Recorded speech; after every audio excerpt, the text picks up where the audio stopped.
So we finally got a nice day here in Pennsylvania, 60 degrees and sunny.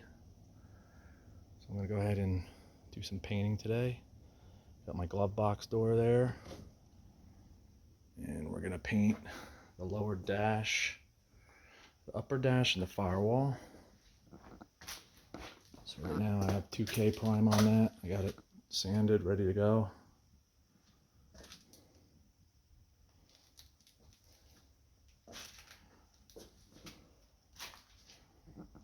I'm gonna use this MTX acrylic enamel. $50 for the kit off eBay. Seems pretty good quality. Here's your core black, activator, and reducer. Seems pretty decent quality. It's got to be better than the lacquer that GM used originally.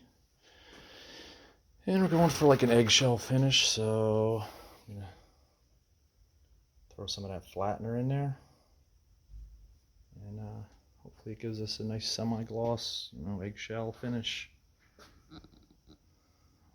like the factory. So here we go. All right, here we go.